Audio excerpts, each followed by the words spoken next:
What happens when the man who signs your paycheck sees you ignore someone collapsing 10 feet away?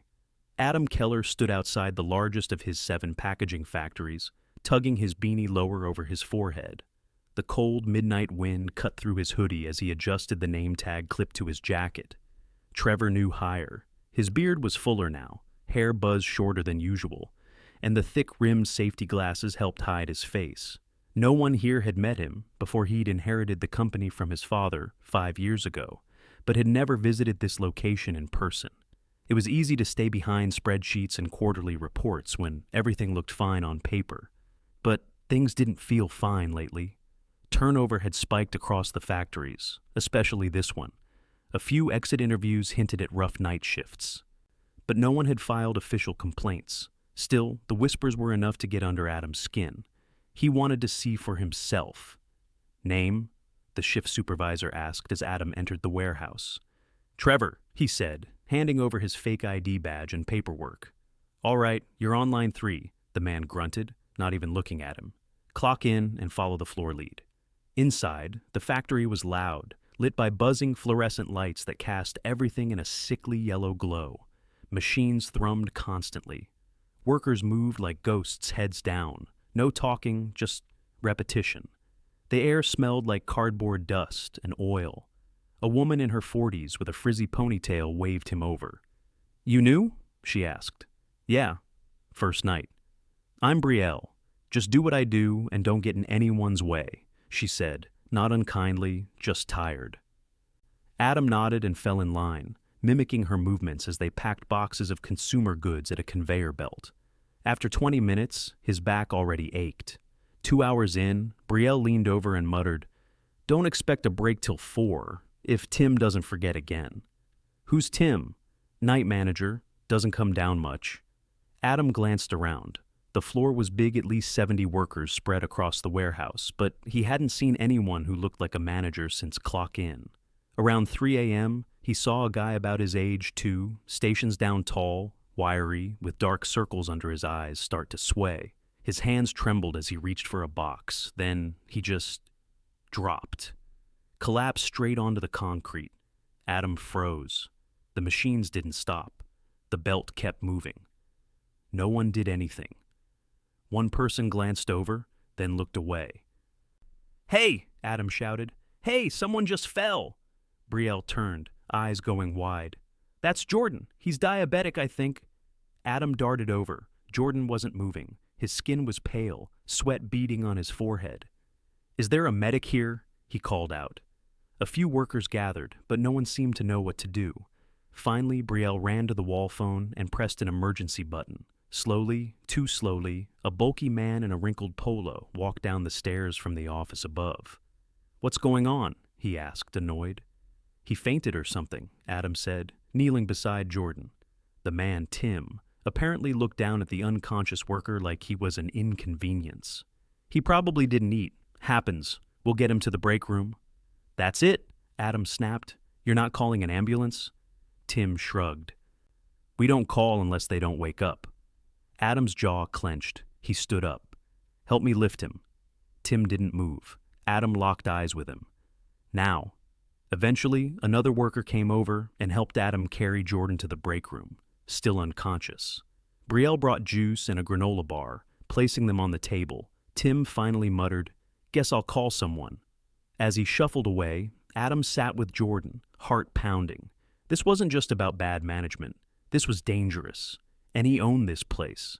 He looked around at the others, some watching, some avoiding eye contact. No one laughed, no jokes, just silence and exhaustion. He had a long night ahead. By the time Jordan was wheeled out on a stretcher by EMTs, barely conscious but breathing steadily, the shift had less than 2 hours left. No one asked questions. No one stopped working. The conveyor belts had never paused. Adam sat on a crate near the break room doorway, watching the paramedics disappear behind the warehouse doors. He stood slowly, legs stiff, and walked back to line 3. Brielle met his eyes but said nothing. She just handed him a new pair of gloves, and they returned to their stations. The line ran with mechanical rhythm until the shift ended. The moment the clock struck 7, the floor began to clear. Workers peeled off their gloves and hairnets, some limping toward the exit without a word. Adam followed Brielle quietly toward the locker area, the weight of the night pressing on him like a soaked coat. "You're sticking around?" she asked, pulling off her cap and shaking out her hair. "Yeah," he said. "I've got another shift tomorrow." She looked at him. Really looked at him for the first time. "You're not like the usual hires," she said. "Most of them don't notice anything." "I noticed a guy almost died," Adam said. "That normal?" She lowered her voice. "You want normal? Try going 3 nights with no floor manager even showing their face. Try asking for new gloves and being told to bring your own if you don't like ours. Try an extra hour of work tacked on because the next shift's understaffed and no one tells you until 5 minutes before. So why do you stay?" Brielle gave a humorless laugh. "I've got 2 kids, rent's gone up, and this job pays 50 cents more than the warehouse down the street." She started toward the lockers, then paused. "Jordan's lucky you were watching. Last time, it took 20 minutes before anyone even noticed." Adam said nothing. He couldn't. He left through the opposite door, walked past the parking lot, and sat in his rental car as a gray overcast sky brightened with the first light of morning. The ache in his back was nothing compared to what was twisting in his gut.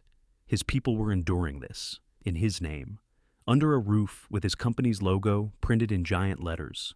He drove to a motel 10 minutes away, where he checked in under the alias Trevor. He showered, changed, and slept for 5 hours, then returned to the plant by mid-afternoon, wearing the same uniform.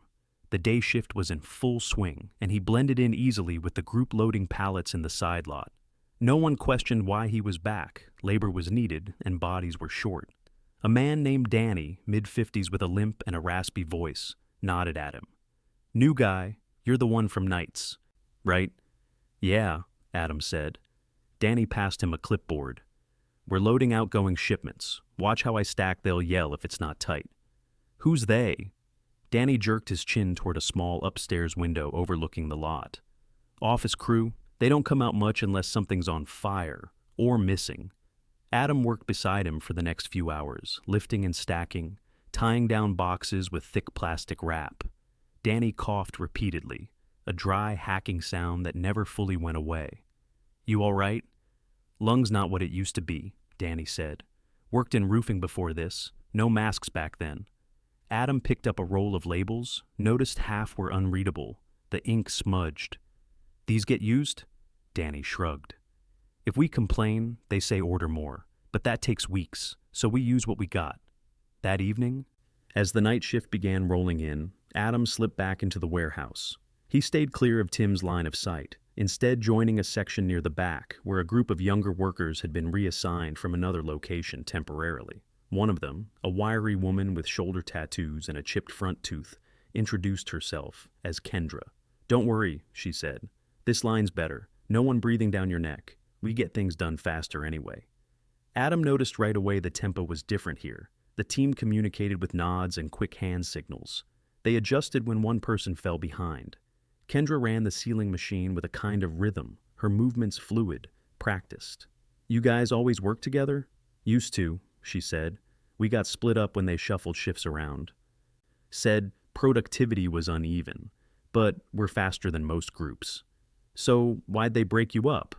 She glanced at the overhead camera and dropped her voice. "Because we speak up when stuff's broken, and we don't kiss up." Adam watched her slide a crate into position with ease. Her line was outperforming the others by a noticeable margin, even without a supervisor hovering nearby. But their equipment was clearly older. The tape dispenser jammed twice in 1 hour, and the loading cart had a cracked wheel that made it tilt dangerously. "Anyone fix that yet?" he asked. "They said it's not in the budget." Adam's jaw tightened. By midnight, the shift had settled into its groove. Adam took a deliberate detour during a bathroom break, slipping away to the stairwell that led to the upstairs office. The light under the door was on. He knocked once. The door opened. Tim stared at him. "You're not supposed to be up here. I need to talk to you." Tim didn't move. "Who are you again?" "Trevor, line 3, night shift." Tim gave a lazy blink. "Get back to your station?" Adam didn't budge. "You've got broken equipment downstairs, no med protocol, and the team that's actually performing gets the worst tools. You planning on fixing any of that? Tim stepped forward. Listen, buddy, you don't get to walk in here and talk like you run the place. You're a temp. Do your job, keep your head down. Adam stared at him, heart pounding. You're not even curious why I care this much? Tim shrugged. I don't care why. You're out of line. Adam took a breath. All right, then tomorrow, you'll find out exactly how out of line I am. He turned and walked out before anything else could be said. Back downstairs, he returned to the back line. Kendra raised an eyebrow, but didn't ask. He kept working, hands blistered, arms sore, but his mind turning over every moment of the last 36 hours. He'd seen the rot, not just neglect, but something deeper, a culture of silence, of fear, of indifference. It was systemic, and it was his. When the shift ended, he didn't leave with the others. He stayed behind, waiting near the lockers until the last worker filtered out.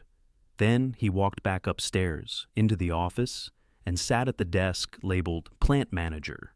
He opened the bottom drawer. Inside was a stack of written complaints, some months old, all signed, none addressed. He turned on the computer. The login worked. Payroll records, overtime logs, shift rosters, and a spreadsheet labeled Scheduling Conflicts with a list of names next to negative notes. Too slow, complains, doesn't fit in. Kendra's name was on it. So was Brielle's. So was Jordan's. Adam leaned back in the chair. The sun was beginning to rise again. He pulled out his phone, dialed a private number. Karen, he said when his assistant answered, I need you to book me a meeting room, today. I want every regional manager in attendance, and I want HR there too. Pause. Yes, I'm revealing myself. We're done pretending. Adam stood at the front of the conference room, sleeves rolled to his forearms, a black binder under one arm, and no name tag this time. The long walnut table in front of him was lined with regional managers, HR leads, and 2 legal reps from corporate compliance. No one spoke. Most had barely touched the coffee provided. Across from him sat Tanya, the VP of Operations, who had flown in that morning. Her eyes scanned him carefully, trying to read the expression on his face. Before we begin, Adam said, every person in this room is here because I believe they want this company to succeed. But if anyone is here to protect the status quo, you're going to have a very uncomfortable morning. Tanya leaned forward. Adam, we knew you were visiting facilities, but no one knew you'd go in as a worker. Why not loop us in? Because if I had, I never would have seen what I saw, he said, and you wouldn't be sitting here right now. He set the binder on the table, opened it, and pulled out 2 sheets. One is the emergency log from the last 90 days. The other is a list of unresolved floor-level complaints from the same period. They don't match. In fact, the emergency log is nearly blank. 1 entry. Yet I personally witnessed a diabetic employee collapse without anyone stopping line production. That's not just negligence, it's denial. A manager from the West region cleared his throat. There might be a delay in reporting. There's no delay, Adam interrupted, his voice low but firm. There's a culture of silence. I've seen it. I've worked beside it, and I've seen who enforces it. He turned toward the HR director for the facility in question. Did you know about the scheduling conflicts list? The woman blinked. No, I've never authorized anything like that. He slid a printed spreadsheet across the table. It exists, created and maintained by your night manager. It flags certain workers as problematic. They're then moved to the worst equipment, hardest shifts, or reassigned until they quit. Tanya frowned. That's a direct violation of policy. It's also why some of our best staff are walking out the door, Adam said. I work next to a woman who ran her line more efficiently than any other team, with broken tools and no oversight. She's on that list. He paused, letting the silence settle. Meanwhile, the night manager sits in his office, ignores emergencies, and hasn't submitted a single maintenance request in over 6 months. A compliance officer scribbled notes beside her laptop. Tanya folded her arms. Where is he now? Waiting outside, Adam said. I told him there was a routine review. He nodded to a staff member at the door, who stepped out and returned 30 seconds later, with Tim trailing behind. The man looked confused, still in his company polo, carrying nothing. When he spotted Adam at the head of the table, his eyes narrowed. "You're the guy from night shift." "I'm Adam Keller," he replied evenly. "I own this company." Tim didn't speak. His arms dropped to his sides. "For the record," Adam continued, "you failed to respond to a medical emergency, failed to report it, and continued operations without pause. You've also created an internal blacklist of workers and manipulated shift assignments based on personal bias. Do you deny any of that?" Tim's face flushed. "I don't know what you think you saw." "I saw enough to terminate your employment, effective immediately," Adam said. "You will not return to the facility. Security will escort you out now." One of the HR staff rose. Tim didn't argue. He walked out without looking back. When the door clicked shut, Adam exhaled. "There are others enabling this. I need full audits of each plant's night operation. I want unannounced inspections, and I want every manager retrained on safety, labor rights, and emergency protocol. If they refuse, they're gone." Tanya nodded slowly. "We'll start today." "No," Adam said. "I'll start today. I'm not handing this off. I'll be on the ground until this is fixed." That afternoon, Adam returned to the warehouse. Same steel walls, same buzzing lights. But this time, he stepped onto the floor in full view. No uniform, no disguise. Workers stopped mid-motion. A few turned off machines. Brielle, walking along the far aisle, froze when she saw him. He walked toward her. "Hi," he said. "I owe you an apology." She stayed quiet. "I should have been here sooner," he said, "and I should have known what was happening under my name. You kept this place running when no one else cared. That changes now." She nodded slowly. "We've heard promises before." "I'm not asking you to believe me yet," he replied, "but I'm asking you to watch what happens next." He turned to the group gathering nearby. "Everyone, listen up," he said. "My name is Adam Keller. I'm the CEO of Keller Packaging. I worked beside many of you this week. I saw what you go through." A quiet ripple moved through the floor. "I'm not here to give a speech. I'm here to tell you what's changing. First, your night manager is gone, permanently. Second, effective immediately, we're hiring 2 additional night supervisors, ones with actual floor experience.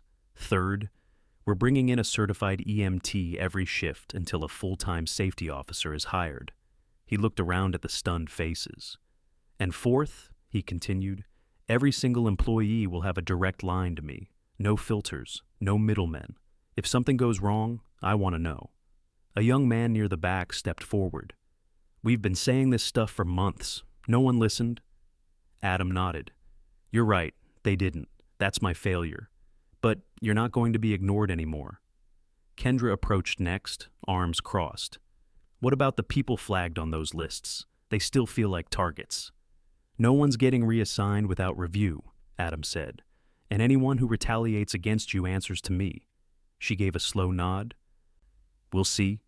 "I hope you do," he said. "But I'm not asking for patience. I'm making changes now." He stepped aside. "Break room's been stocked with proper supplies. Go take 15, paid." The workers hesitated, unsure. Then someone moved, then another. Brielle lingered. "You're really staying?" "I'm not leaving until this place feels safe again." She looked at him a long moment. "All right then, let's see what you're made of." As the room began to shift, Adam walked toward the far end of the plant, where a small group was still repairing a faulty belt. No one had asked them to. They'd just seen it needed doing. He joined them silently, grabbing a wrench from the toolbox. One of the workers glanced up. "You know what you're doing?" "Not yet," Adam said, "but I'm here to learn." They got back to work. 1 week later, Adam returned to the plant parking lot just after sunset. There was no rental car this time, no hidden identity, and no need to pretend he didn't belong. He stepped out of his truck and checked the clipboard under his arm. A printed list of names, current staff, recent departures, and new hires. He'd been working through it personally. Inside, the warehouse lights bathed the floor in the same dull yellow glow. But something felt different now. The pace was still brisk, but there was a new rhythm, not rushed, not chaotic. He spotted Kendra near the back, lifting a crate from a fresh pallet. Her new team moved with her, not just around her. The broken cart was gone. In its place, a newer one with reinforced wheels and a proper locking brake. The tape machine had been replaced as well. A man in a navy blue shirt with the words "Safety Coordinator" printed on the back stood near the central aisle, clipboard in hand, checking seals and giving quiet nods as he walked by each line. His name was Marcus, a former paramedic now on staff for each night shift across the region. His presence had been met with cautious glances at first, but now people simply worked around him, knowing help was close if needed. Adam made his way to Brielle's station. She was adjusting the tension on a packing line, her gloves cleaner than before, and her expression focused rather than fatigued. "Machine giving you trouble?" he asked. "Just needs a firmer hand," she said, tightening a bolt. "The maintenance crew actually came through this time, left us with the right tools." "How's the new supervisor working out?" "Delaney?" she asked. "She walks the floor, first one I've seen do that without pretending to be lost." "She's permanent now," Adam said. "Offered her the full-time role yesterday." Brielle nodded. "She listens. That's a start." Adam folded his arms. "I've got a question for you. When you think about how this plant ran 2 weeks ago, and how it's running now, what's still missing?" Brielle didn't rush to answer. She looked across the floor, watching the nearby lines, watching her people. "We're still tired," she said finally. "Still short-staffed. There's only so much you can fix with new faces. We need time, not just to rest, to believe it's real." Adam nodded once. "Then I'll earn that." He left her to her work and crossed to the locker hallway, where Jordan, now out of the hospital and on limited duty, was organizing first aid kits with Marcus. He moved slower than before, but his steps were steady. "You sure you're good to be back?" Adam asked. Jordan gave a short laugh. "Doctors cleared me, said I just need to eat better and not skip breaks. You made sure I'll get those now." "I'm glad you're here," Adam said, "but you don't need to rush anything." "I'm not," Jordan said, "but I want to be here. I want to see this place actually change." He held up a sealed emergency response packet. "Figured I'd help Marcus set these up while I'm on light duty. Might as well make myself useful." "You already have," Adam replied. A short distance away, the upstairs office light flicked on. Delaney stepped out onto the stairwell with a folder in hand. She spotted Adam and waved him over. He climbed the steps and followed her into the office. "I've got something you should see," she said, setting the folder on the desk. "It's the last batch of exit interviews from the past 3 months. I went through each by hand. There's a pattern." Adam sat down. "Show me." She opened the folder and pointed to a page with a highlighted paragraph. 6 separate workers mentioned the same thing: being assigned to graveyard shifts indefinitely after speaking up about safety or scheduling. No rotation, no explanation. Just buried on the worst shift until they gave up. "That's retaliation," Adam said. "It is," Delaney confirmed. "And it wasn't just Tim. Another name keeps coming up, Greg Randall. He ran the roster here before Tim took over. Quiet guy, never loud, but he was the one assigning shifts." "Is he still with the company?" "No, he transferred to another facility 6 months ago." "But I checked the same pattern is showing up there now." Adam stood. "Send me the file, I'll handle it." Delaney paused. "There's more." She pulled up a spreadsheet on the monitor. "This column, it's a code used in the scheduling system. I've never seen it before, but it's tied to the same group of workers. Brielle, Jordan, Kendra, like someone flagged them in the system permanently." Adam's face darkened. "Who has access?" "Only the plant manager, scheduling lead, and one person from corporate IT. Get me a list of all locations where that code appears, today." Delaney gave a sharp nod. "Already started." He left the office without saying anything more.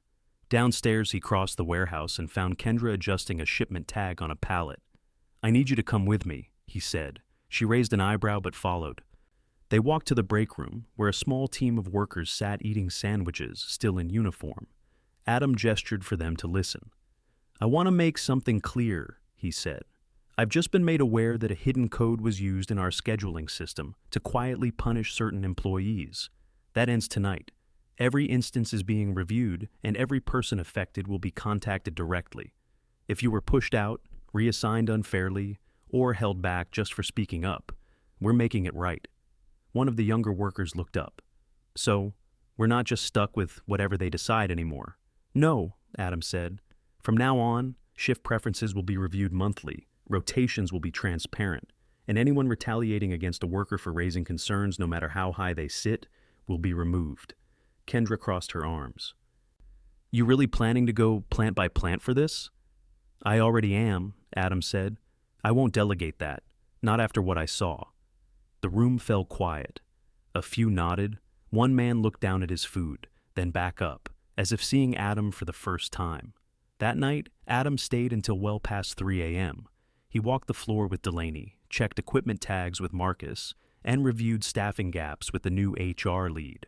No press releases, no photos, no announcements. The next morning, he sat in his office with a stack of printed names. Some were workers who had left the company, some were still there. He circled each one who had been flagged unfairly. By noon, a formal letter was sent from Adam's desk to every facility under Keller packaging. It contained 3 sentences. This company will never again punish honesty. We will never tolerate silence in place of safety. And if you're the reason someone walked away from this job, you will not keep yours. That afternoon, 2 more managers were dismissed from separate locations after audits confirmed they had used the same hidden scheduling code. HR teams were reshuffled. Exit interviews were reinstated as mandatory and confidential. Equipment budgets were expanded. At the original warehouse, Brielle was offered a new position, training supervisor, for onboarding. She accepted under one condition. She got to hire her own team. When Adam called her into his office to confirm, she studied him quietly before speaking. You know this doesn't fix what happened before, right? He nodded. I know. But it changes what happens next, she said. It does, Adam replied. She extended her hand. Then let's get to work. They shook once, firm and brief. Outside, the factory floor kept humming loud, fast and alive. But now it moved with purpose, with people who knew they were seen, with leaders who walked beside them, not above them. Adam stood in the doorway of the office and watched as the night shift clocked in. No more disguises, no more distance, just accountability, and the work ahead.